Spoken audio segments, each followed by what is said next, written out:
Okay, so you are Annie mid, Cinder jungle, which is hilarious. So you're against. Oh, you're actually it's Annie versus Annie. Okay, so that'll be fun.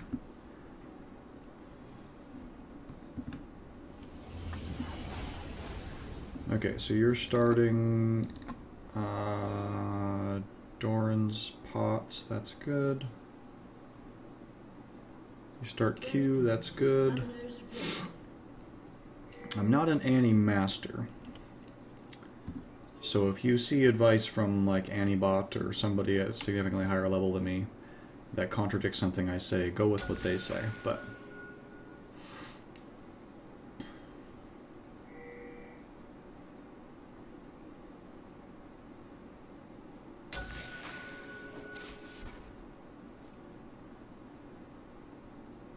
seconds until minions spawn.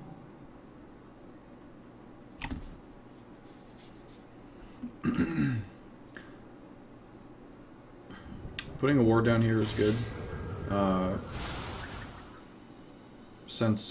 Unless you have a real specific plan to get in there and mess with them, it's better since you know that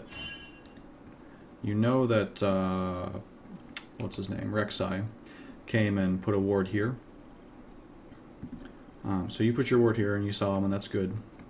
Then Rek'Sai comes and you saw him ward here. I think you saw him. Kind of the dancing around that you do here doesn't really gain you anything except maybe making them nervous, I guess. But with the Blitzcrank in particular, it's just kind of risky to be around here. Your positioning wasn't as bad as like Teemo's and stuff was. Teemo was really rolling the dice, but at that point it almost would be better to duck into the brush like here out of Blitzcrank range or over here so you're in Fog of War, so they don't really know where you are. And they know that you're in the area because they saw you. But better than to just be kind of monkeying around in here, and they know they can see you because of this ward, and they know you're not a threat.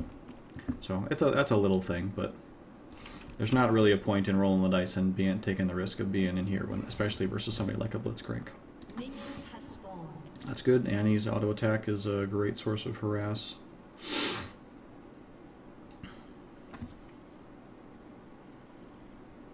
Oh, Cinder's looking for the steal, so yeah, that's fine. But then again, you're kind of risking giving it away by dancing around that ward there.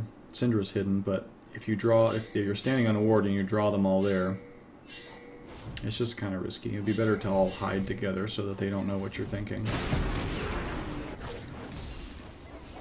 Okay. Good, you're farming with your Q, that's smart. So the only thing that... Well, no, you're fine. Never mind. Oh, come on. Turn off directed cam. Good.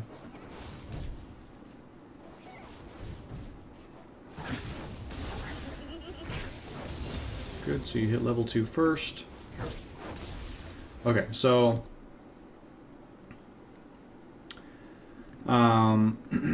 you push the lane mid such a short lane. It's harder to do wave control like you can in a longer lane like top lane.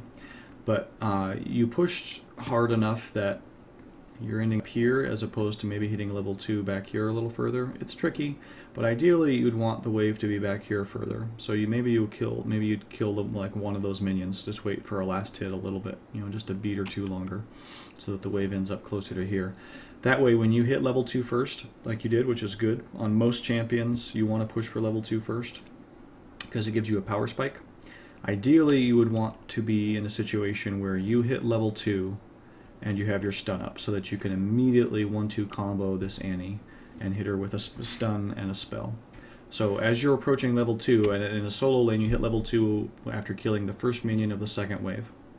So, as soon as you're closing in on killing that first minion of the second wave, you want to be already positioning and getting ready for that aggro. And for someone like Annie has a natural, kind of a natural power spike and a cycle with her stun. So ideally, yeah, you want to be in a situation where you're last hitting, like you have 3 stacks, and so you last hit with your Q. Or actually, you would ideally want to last hit with not a spell, so you have both spells up off of cooldown. So you get it, you got your stun up, you last hit that minion, and then you 1-2 her with your Q, and then or hit her with your Q and stun her, walk up, hit your W, and then back out before she can really respond. Worst case scenario, she hits you with your Q, but that's okay. She's level 1 and you're level 2, and you hit her with 2 spells, and she hits you with 1. So anyway, that level 2 power spike is very abusable in most matchups.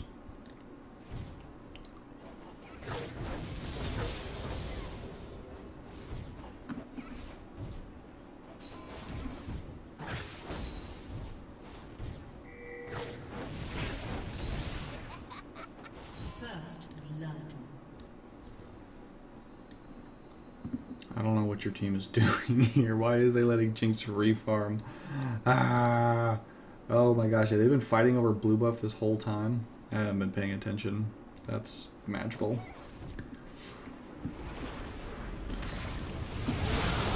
Yeah, and realistically, I don't think there's anything you can actually do about that.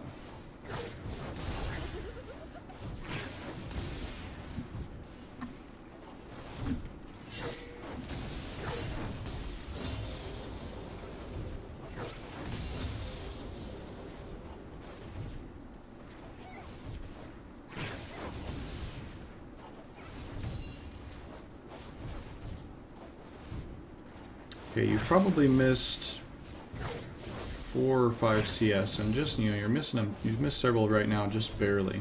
Executed. So I would definitely consider opening up a custom game or two and just working with Annie and just practicing last hitting. That's always something good to do, especially if you're trying a new build or a new champion or something. Just open up a custom game and last hit to 10 minutes. You're aiming to get between 80 and 90 CS by the time 10 minutes ticks over on the clock. And just so you do, and it's not, you know, farming is not the only thing you're doing in lane, but you want to be just lights out with your farming mechanics so that when you have a, there you go, that was good.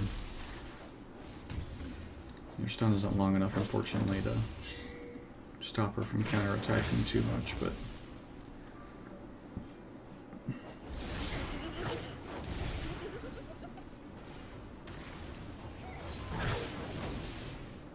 okay, so that was almost really good. So basically, let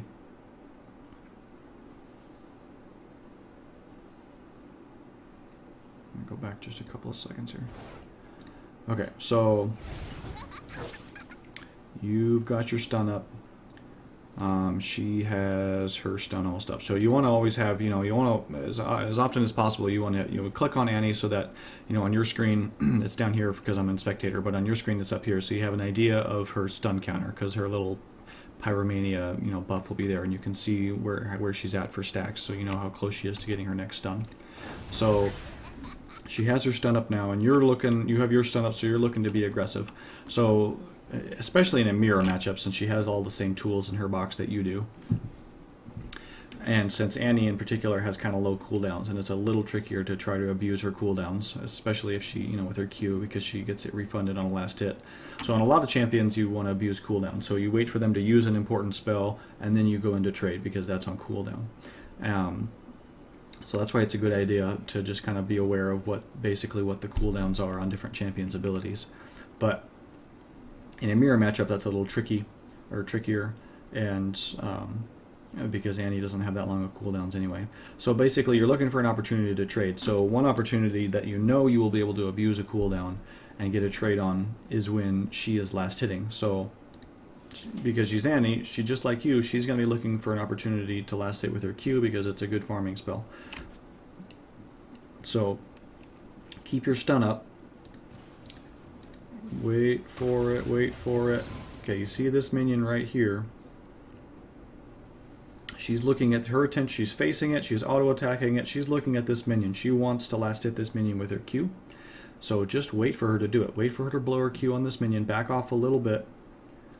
You know, so she, you know, or don't be walking toward her so that she, you know, gets her danger sense going.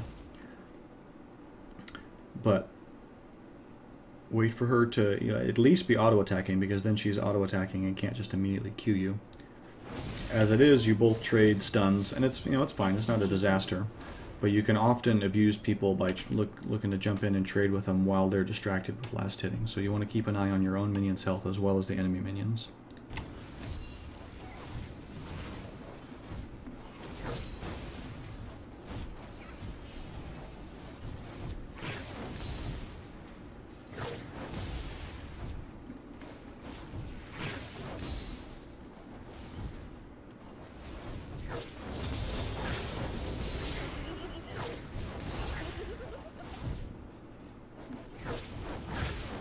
Good, that's good. Now you back off. Good. So that, just like that. She managed to hit you with her W. But that's the right idea.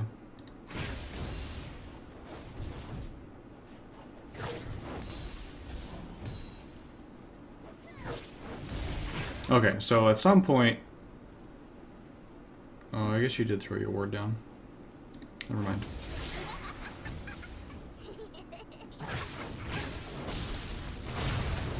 Oh, nice, you got her, you got her.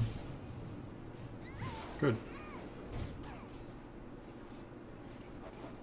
So, at this point, now that she is dead, immediately shove this. I hope you do. Maybe you do. No! No, no, no, no, no, no, no. Okay, so, you have your flash, I think, right? Yeah, you have flash up. You can have your stun up fairly in short order. So, I mean, even if Rek'Sai is, like, on the prowl right here, he's not going to kill you. Unless you know, he's a magician or something. You are able to walk back and, in worst case scenario, stun him and flash him away. So, anytime that you have an advantage or a situation like this, Annie is dead, so she's back in base, so you want to look to go back to base. You're low, plus it's a good time to go back because you don't want her to show up with an item and you still just have a Doran's ring. So yeah, so you do want to go back, but before going back, shove this. Take all the farm, and then shove it so that the turret takes her farm. Right now, you're up a little bit. But this is a way to guarantee that you're up by an entire wave. So shove, use all your abilities, W, Q, whatever you got to do, get it done, shove it into the turret, and then go back.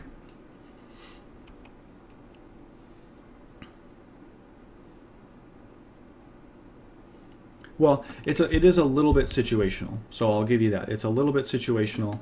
So if for example, if the lane is pushing your way, which it's not right now, so you look at the wave right now, so it's even. You have 6 minions on each side, so it's even in numbers.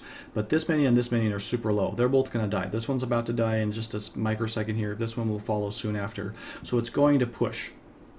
And it's going to push slowly enough that by the time Annie gets back to lane, it's probably going to be sitting right about here.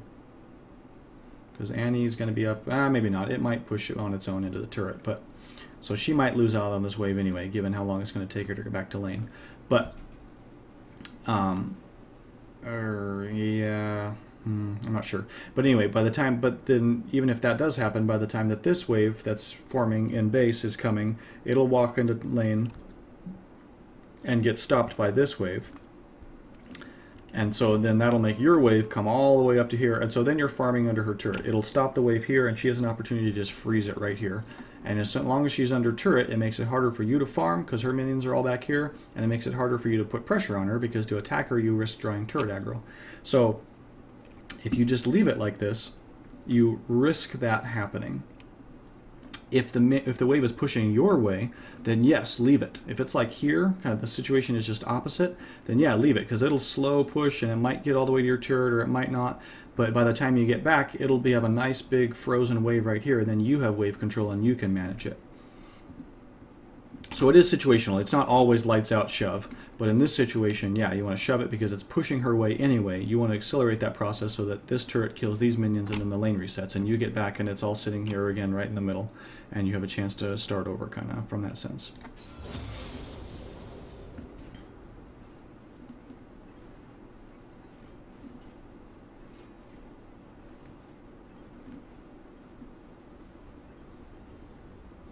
Yeah, see, isn't... Oh, okay, so Rek'Sai is actually doing you a major favor here. It's Christmas.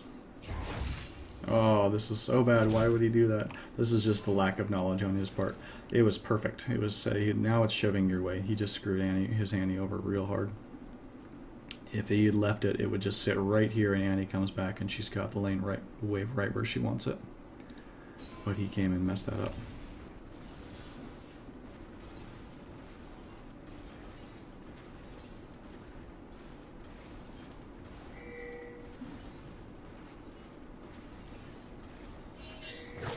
So yeah, because of that, now by the time you get back, now it's right where you want it. Because you can manage this wave right here. Nice.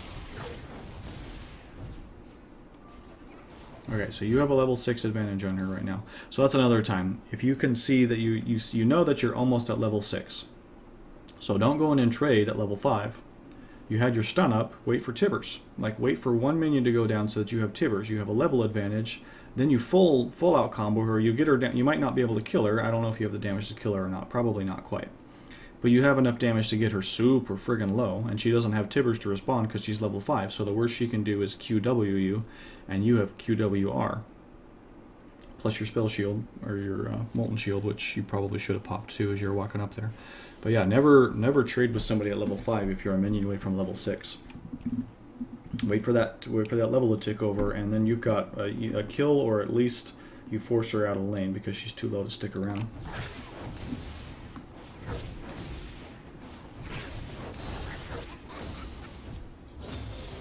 So this is good. You wanna be doing. Oh, next. Oh. So she just did to you. Oh wow, she messed that up really bad. She just did to you what you should have done to her. Oh, now you just need to. Oh, never mind. Nope, you were right. You had your stun up. That was right. She didn't have flash or her stun up. So yeah, that was the right call.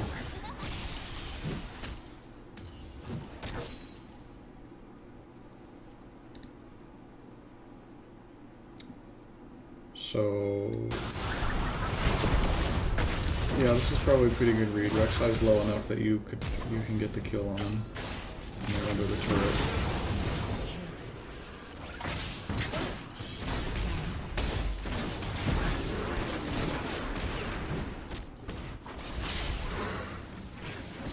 Nice stun. Good. So that was risky to do that. As soon as Rek'Sai goes down, you know it's Blitzcrank and Jinx, and so Blitzcrank is looking to hook you. It's not worth coming into lane like this. As soon as Rek'Sai is dead, and it's clear that he's going to die to the turret, go around here. Because you're low enough that there was they didn't quite kill you, but they very well could have, and so it's not the worth. Oh, okay, so it's not worth risking Blitz grabbing you and murdering you. Just go around this way so you can defend the turret and farm up a bit.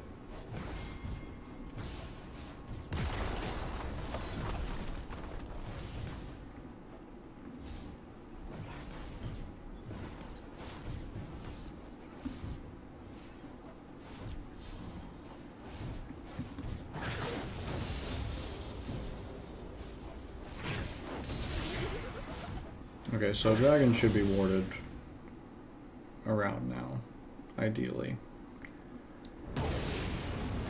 First dragon is a little bit hard to ward for because you don't know when they're going to go try to take it, but there's a good chance they're going to try to take it because of the numbers advantage. At this level it's a little harder to predict, but you only have Teemo here.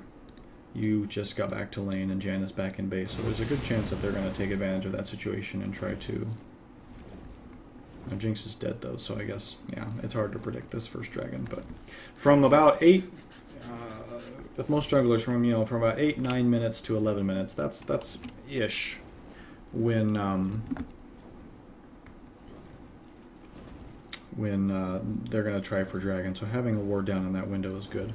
Okay, so you wanted him to pull you because you thought you could get Jinx. Okay, so that's something that might be a good plan if you have full health. If you have full health in that situation, and ideally if you have Tibbers on cooldown or like ready to go. So you almost got Jinx there, but that's just It's just a big roll of the dice, and since you have 3 kills, that would, you know, if you're just gambling with it, and if you gamble wrong, then Jinx gets a shutdown, and she has more gold, and it's the kind of thing that can swing the bot lane. They're already winning bot lane, and so you don't need to give them more of a victory down here.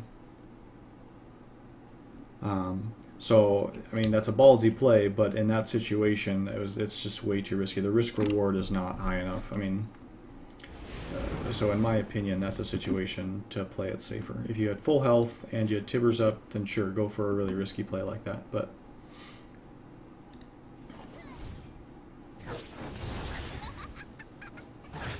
that's the kind of thing that can really backfire on you. So you see you have your stun, that's good. Go up and hit her and walk away. Perfect. Perfect. That's knowing when you have an advantage and pressing it. So they got dragon, so immediately now... Oh, nice. Good. Okay, so again, you identified that and you go murderer. Good.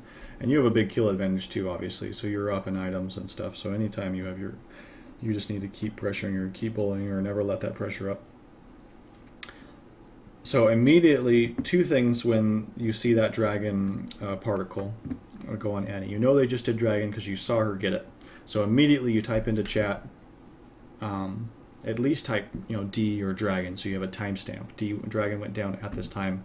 If you don't have time or can't do the math in your head fast enough, dragon spawns after 6 minutes. So, you know, so the dragon particle goes up. It was about 9 minutes, so you just say D15 or 15D. Or just type D and then go type 15D later when you have a second to, you know, to type.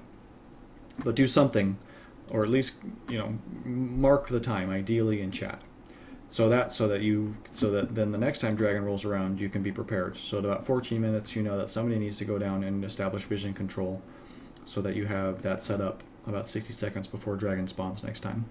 Also, when dragon goes down, you know that at least Rek'Sai is here.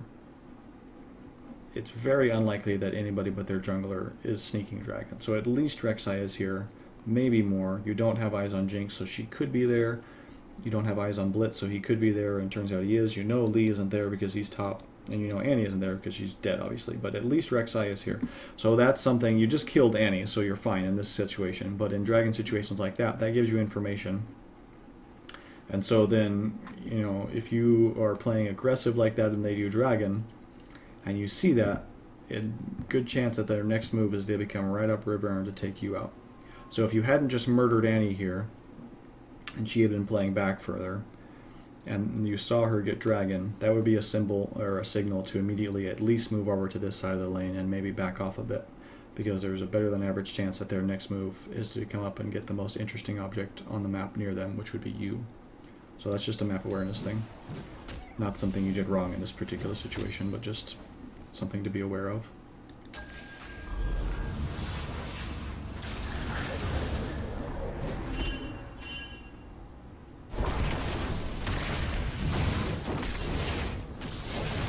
Nice.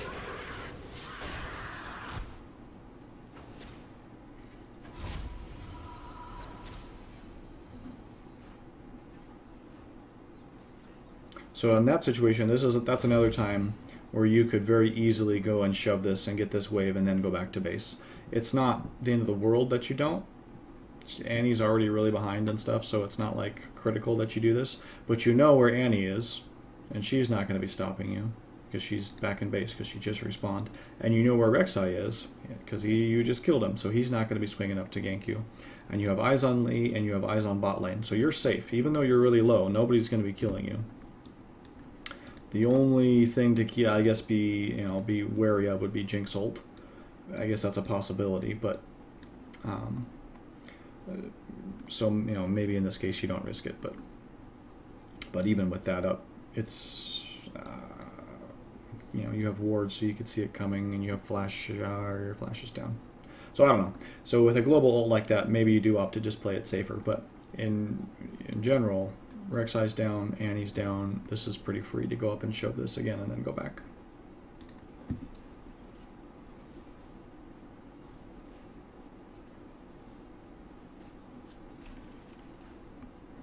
Okay, let's speed this up a little bit.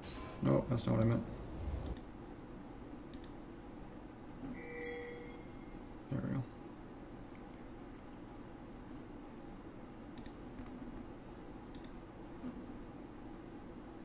I don't know why the game sound isn't working.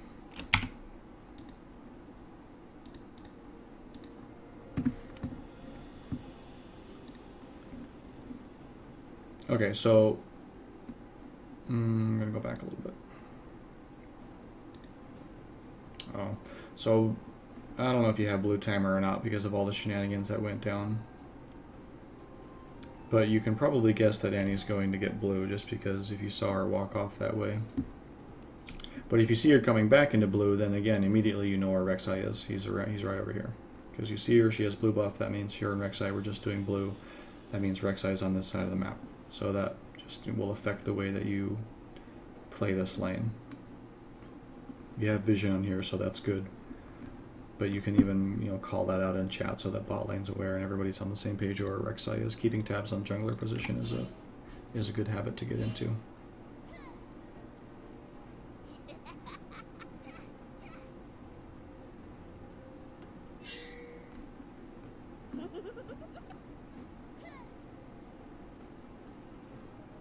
Good. Yep. You have 2 levels and you're stun up.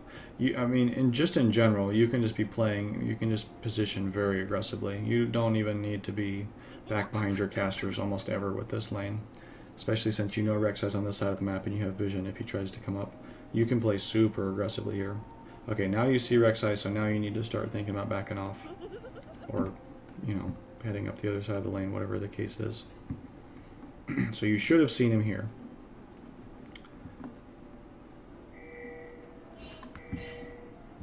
Teemo, your bot lane did see him, I think, so they came up, so that works out okay, but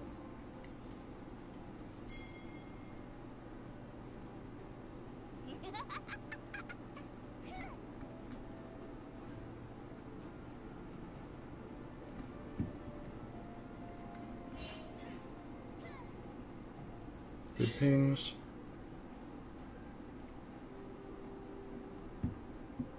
Man, things must really go south for you guys, because this isn't going that poorly yet. Oh, there's a dead Jinx. Nice.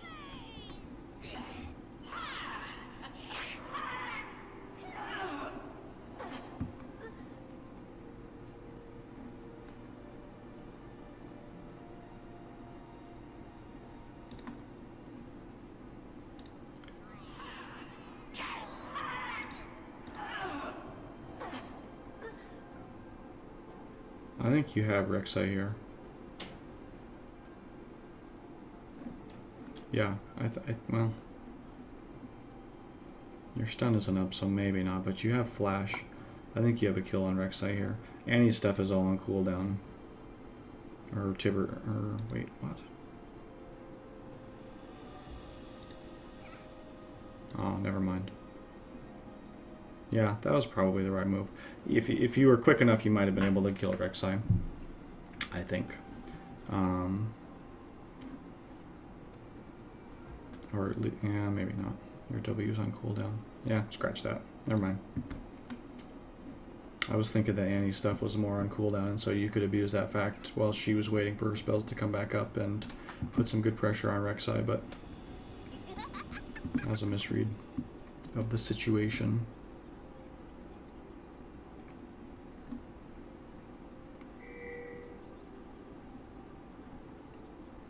This is a good read. Blitzcrank is blind as well as out of position. Bam. Good. Rek'Sai is also, yep, good. Forces flash, good. So again, stop and time that in chat. It's most important to do in lane, but it's still important to do throughout the game just to be in the habit of timing summoner spells and other major spells.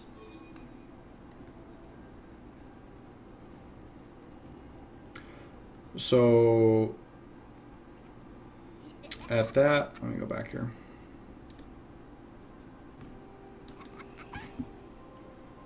So at this point, you force Rek'Sai's flash. So right now, you're looking at the map. You don't have eyes on Jinx, but she's coming back. But Rek'Sai is super low, so he's going back. You know he's likely going back. You've got 3 people here. This is the time to shove this turret down. At this point in the game, you're 12 minutes or 13 minutes in. You've got a good number of kills. These kills aren't doing you any good alone. They've gotten you ahead. They've gotten you an item advantage, and you can probably 1v1 just about anybody that you want to. But you got to start translating that into objectives. So this is a situation where worst case scenario it's a 3v1 with Jinx, and Jinx isn't going to be able to stop 3 of you from taking the turret. So, or at least getting some really good damage down on it. So this is in this situation you should have stayed and pressured this turret. Yes, Annie is pushing mid, but she's alone. She's not going to be able. She's not going to be able to kill this turret with 1 wave. I mean, maybe she does, but at worst case it's a trade. And also, Syndra is here, so ideally she would be able to get down and cover this for you. But yeah, worst case scenario, you trade turrets. So there's not a pressing need for you to go back to mid here.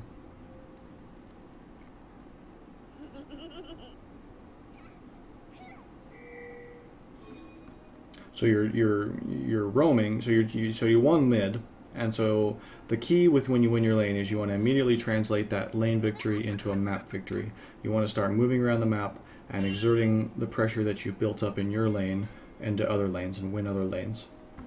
And so that's good. You're roaming. You're looking for opportunities to do that, but you got to remember that the way that you win League of Legends is by taking turrets and killing the Nexus. And so it's not enough to just purely go and get kills.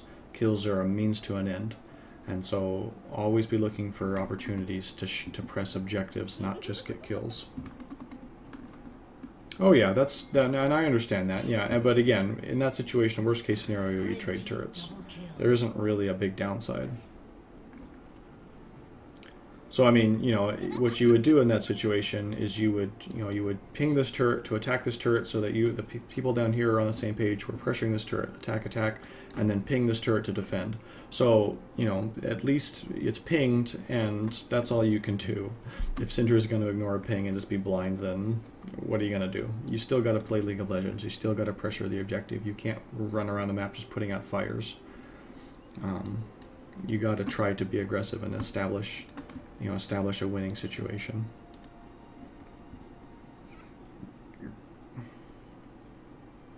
Nice, yep.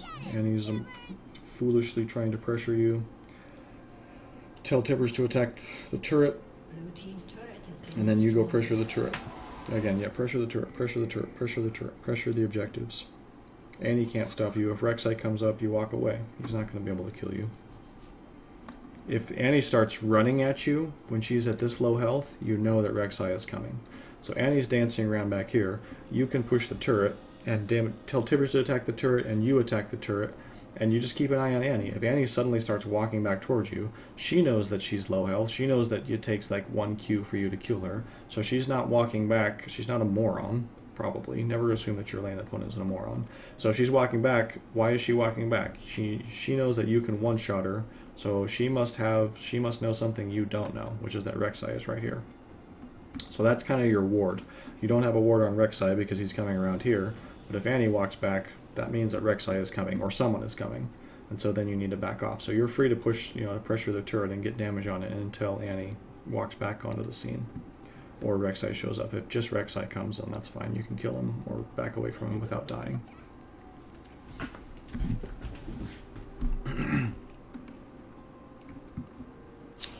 Right. Yeah, see? Even there, even when you blow your flash to try to kill Annie, Rek'Sai can't stop you, so... You have a lot of safety right now because of how far ahead you are.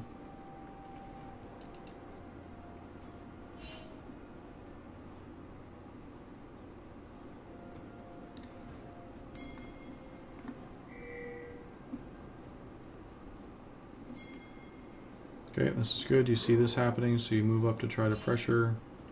You kind of over push there. When Volibear leaves, that's a time to leave. You don't have enough vision to be super aggressive in here. If Volibear and Rek'Sai are still fighting, yes, come up and help Volibear, but then just leave. Rek'Sai was he had too much health to one-shot, so it wasn't like you're going to be able to just get a Q off and kill him. And so to kill him, you would have had to chase him all the way down here. So even if he didn't have a tunnel to get away, you would have had to follow him all the way into your jungle, and you just don't have the vision to do that. You know that Annie's going to be around and Lee's going to be around, so fortunately you realized that and backed off in time to get away, I think.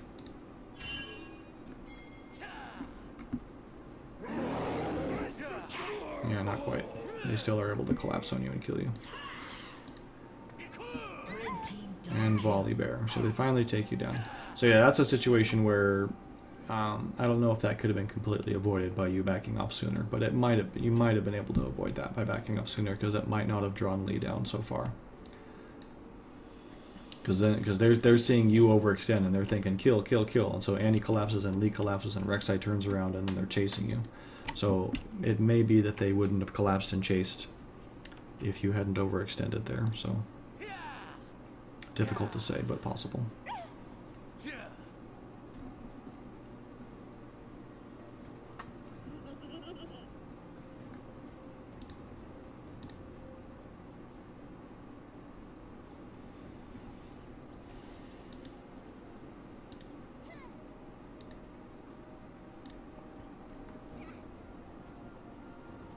Blue team's turret has been destroyed. Oh boy, yeah. Like,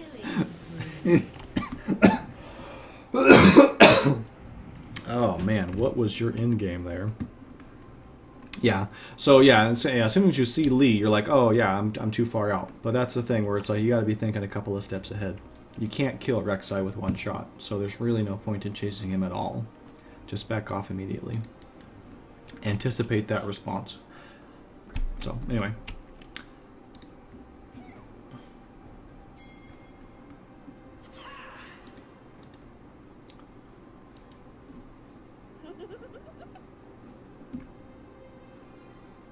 Ideally, you would have had your... Nice, that works. So you got the kill. Ideally, you would have had your stun up by the time you got to the turret.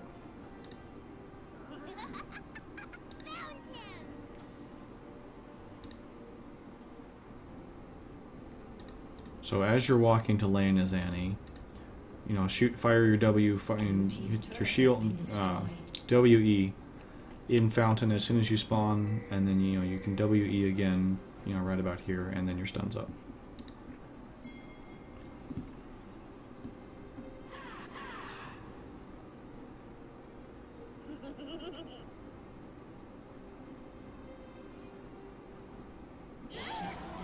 And you kind of catch him on the bare edge of Tibbers there, but if your stun was up, you would have been able to kill her like around here. So. Red team has slain the dragon.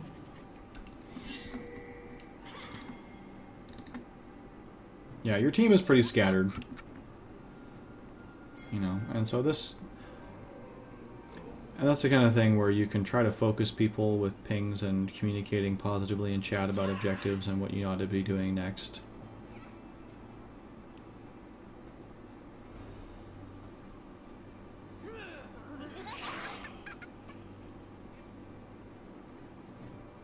So that was smart to stay in the bush and use your cooldowns and avoid detection there.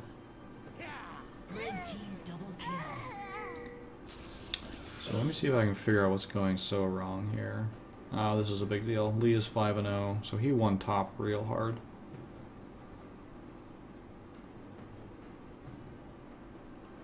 So early game, he'll start to fall off late game, but right now he's very strong.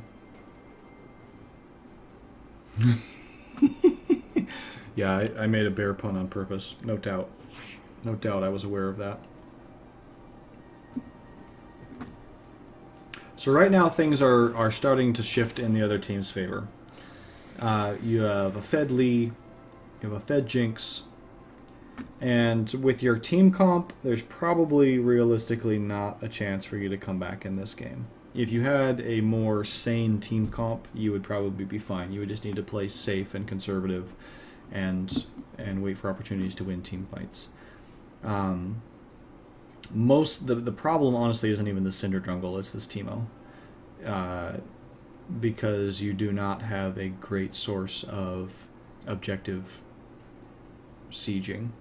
The main things that an AD carry, the reason that AD carries have a position on a team is because they provide sustained, or DPS, they were high DPS, damage per second. They're not bursty usually, like you are. Annie is a burst mage, so she's 100 to zeroing people, which is great for deleting carries, but not so great for deleting bruisers and tanks. That's where a damage champion like Jinx, like an AD carry, comes in. They're doing, they're doing sustained damage and drilling people down, and as they get fed, they're able to drill faster and faster. But the other reason that they have a place on a team is because of objectives. Jinx shreds turrets. An AD carry shred turrets. They have ranged. They're ranged and they do sustained DPS, and that's what you need to take down turrets. You don't have that, both because Teemo is not a great marksman. He's not building AD anyway, so he's not. So his auto attacks are.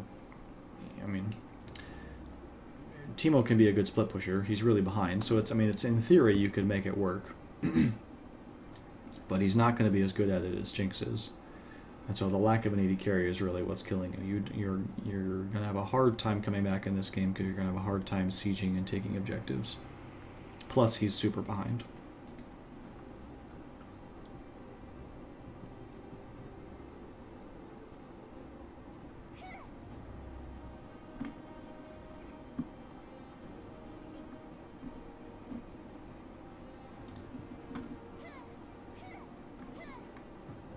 And so you have a situation where their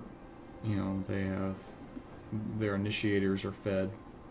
Annie is, you beat Annie, but she's managed to pick up a couple of kills and is now at a point where she's dangerous. So they have a lot of just kind of point and click engage. Rampage. And you're, as funky as your team comp is, you would have. Yeah, it would be difficult to come back in this game. Blue team's turret has been destroyed. Blue team's turret has been destroyed.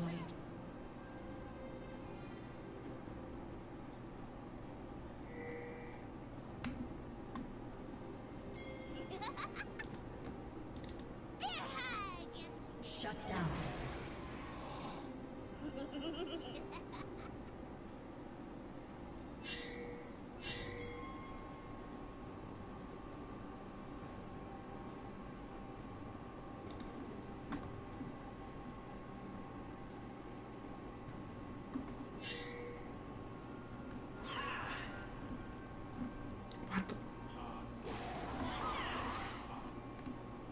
Okay, so that's unfortunate that Lee got away there. But yeah, you didn't have a ward in there or something.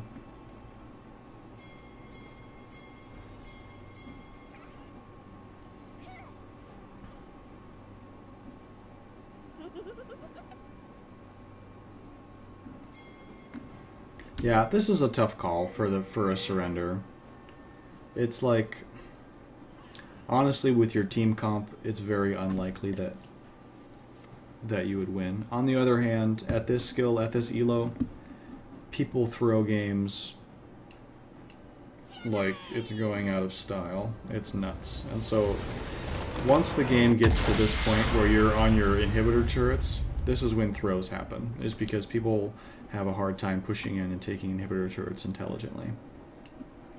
And so, you know, that's why usually it's best to wait to surrender until at least an inhibitor's down. Once that first inhibitor goes down, then you look at your team comp and the score, and yeah, it's probably over. But at this skill level especially,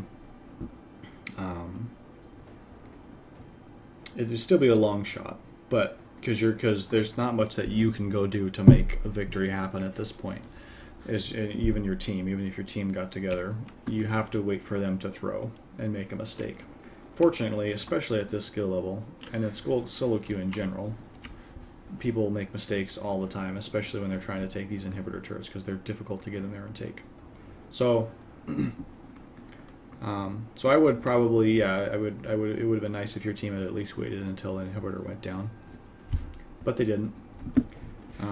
You can take comfort in the fact that it was a long shot anyway. But okay, cool. Well, that's that. So overall, you played the lane pretty well. I think you could have pressured your advantage even harder. You got a good lane advantage early on, and you did press it, but I think you could have pressed it and just kept your foot on Annie's neck and just obliterated her. And then you did roam, so keep that up. That's what you want to do, especially on somebody that has a good gank and a fantastic amount of burst. You want to look to roam constantly and surprise people with your flash tibbers. And then, but the thing that, yeah, you got to always keep in mind is you always be pressuring objectives. Pressure the lane, pressure the turrets. Objectives are what are going to end up winning you the game. Dragon is an important objective. Turrets are very important objectives. And also, if you're in a situation where you just got a kill or you want a skirmish or a team fight and there's not an immediate objective to go grab, like a turret, your turrets are down and dragon's down, and so there's not something that you can immediately just go take, then vision is a critical objective to go establish. So you upgraded to a greater vision totem. I don't really like the greater vision totem. Upgrade to a yellow trinket. You can always buy a pink ward every now and again. The stealth totem will just pay dividends over and over and over and over again. So you're buying wards, which is good. But in my opinion, upgrade this to the greater stealth totem, the other one, the yellow trinket. And when you get a team fight, when you win a team fight or a skirmish or you have a minute, just getting a few wards into their jungle is also a great objective to establish vision control, because then that leads to, you get a kill, so you get vision down, and then they wander into the jungle and you get another kill because you have vision and they don't. So, anyway. You can't, you're not going to win them all. In my opinion, this is one of those games that is pretty borderline unwinnable, even if you play well. Not even because your team is trolling. It's not necessarily because of that, although these are some goofy picks.